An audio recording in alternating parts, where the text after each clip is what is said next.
በቃሉ በኩል መፍትሄ ሰጥቶናል።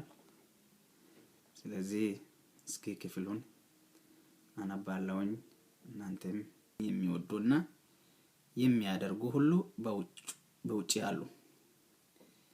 እኔ ኢየሱስ እነዚህን ነገሮች እንዲመሰክር መልአኬን ለአብያተ ክርስቲያናት ልኬአለሁ። እኔ የዳዊት ስርና ዘር ነኝ፣ የሚያበራም የንጋት ኮከብ ነኝ። መንፈስና ሙሽራይቱ ና ይላሉ። የሚሰማም ና ይበል። የተጠማም ሁሉ ይምጣ፣ የሚፈልግም ሁሉ የሕይወትን ውሃ በነፃ ይውሰድ። የዚህን መጽሐፍ የትንቢት ቃል የሚሰማውን ሁሉ አስጠነቅቃለሁ። ማንም በዚህ ቃል ላይ አንዳች ቢጨምር እግዚአብሔር በዚህ መጽሐፍ የተጻፉትን መቅሰፍቶች ይጨምርበታል። ማንም በዚህ የትንቢት መጽሐፍ ከተጻፈው ቃል አንዳች ቢያጎል እግዚአብሔር በዚህ መጽሐፍ ከተጻፉት ከሕይወት ዛፍና ከቅድስቲቱ ከተማ እድሉን ያጎድልበታል። እነዚህን ነገሮች የሚመሰክረው አዎ ቶሎ እመጣለሁ ይላል። አሜን። ጌታ ኢየሱስ ሆይ ና። የጌታ የኢየሱስ ጸጋ ከእግዚአብሔር ሕዝብ ጋር ይሁን። አሜን። እግዚአብሔር ይባርካችሁ ስላዳመጣችሁኝ እና እግዚአብሔር እና በቃሉ በኩል ይናገራል። በተለያየ መንገድ እግዚአብሔር የሚናገርበት መንገድ አለ። አንዱ እግዚአብሔር የሚገለጥበትና ለኛ ለሰው ልጆች ከሚናገራቸው መንገዶች አንዱ የእግዚአብሔር ቃል ነው። ካፉ የወጣ ቃል ነው። ስለዚህ በዚህ ቃል መጠለልና ይህንን ቃል ማመን አምነን ደግሞ ለዚህ ቃል ደግሞ መገዛት መኖር ያስፈልገናል ወገኖቼ። እግዚአብሔር ለኛ ለሰው ልጆች ስልጣንን ሰጥቷል። እሱ ምንድነው?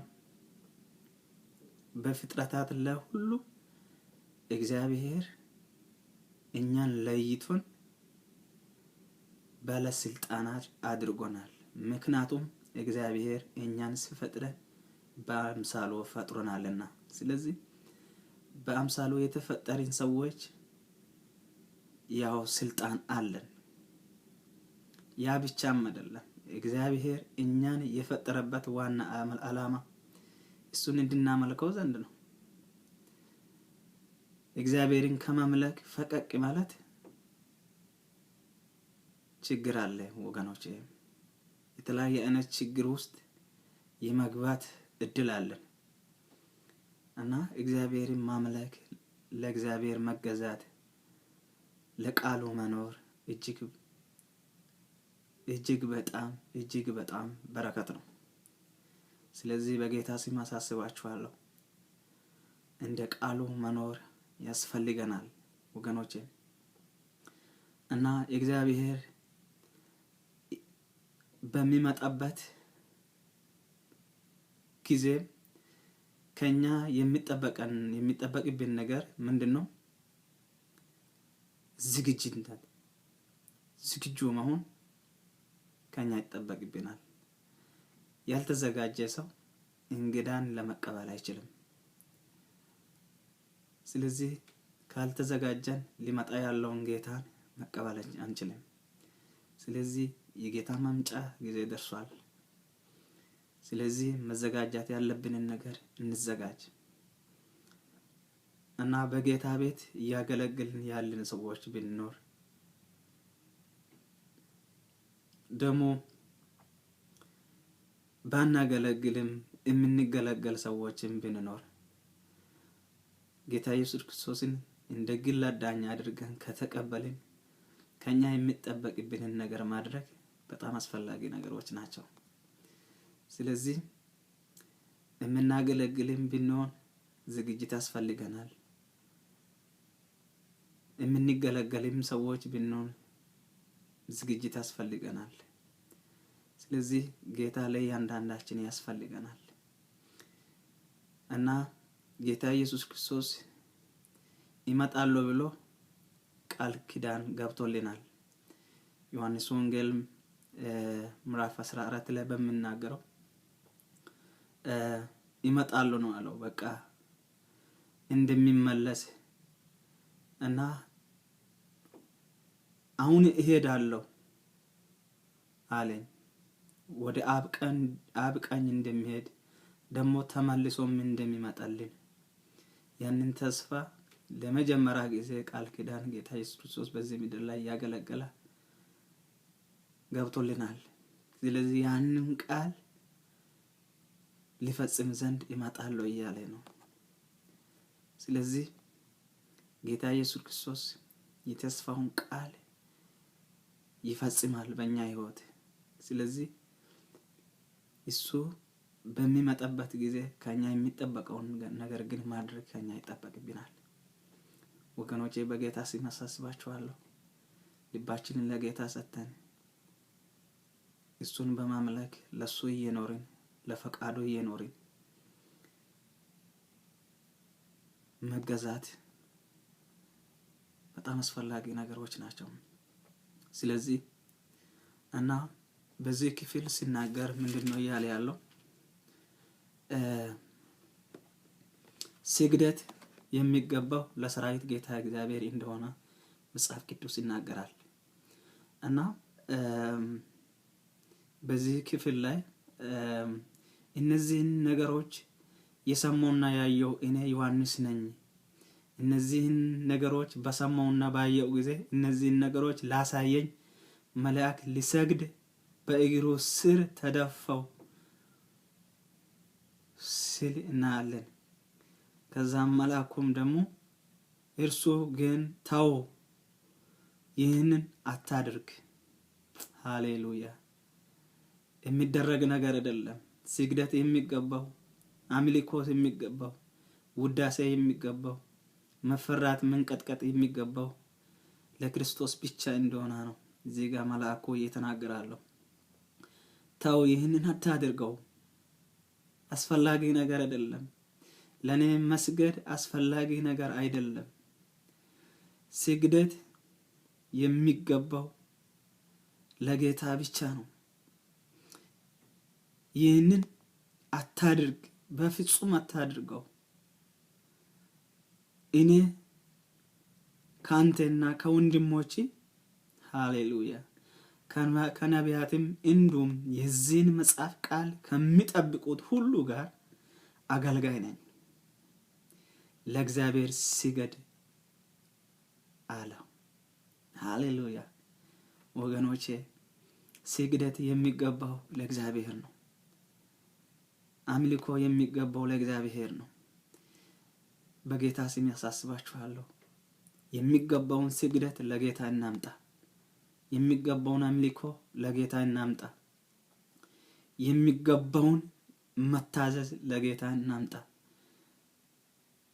እግዚአብሔር ይህንን ሕይወት ይፈልጋል ከኛ። ስለዚህ በዚህ ሕይወት ውስጥ መኖር እንደሚያስፈልገን ጌታ ይናገረናል ወገኖቼ። ስለዚህ እንዲህም አለኝ ጊዜው ስለደረሰ አለ። ሃሌሉያ!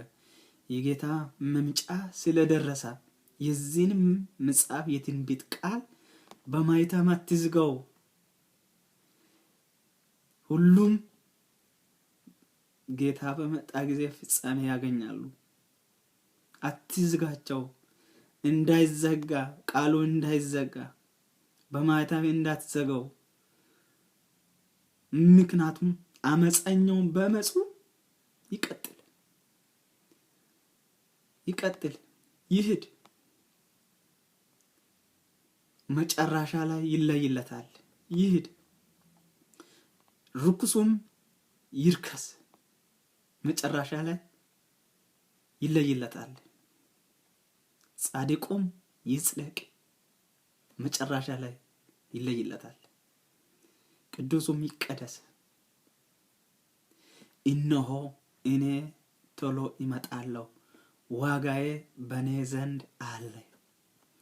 ወገኖቼ ለሰራናቸው ስራዎች ሁሉ እግዚአብሔር ዋጋ ይሰጠናል። ለእያንዳንዱ ድርጊት ላደረግነው ድርጊት የተመጠነ ዋጋ በእግዚአብሔር ዘንድ አለ።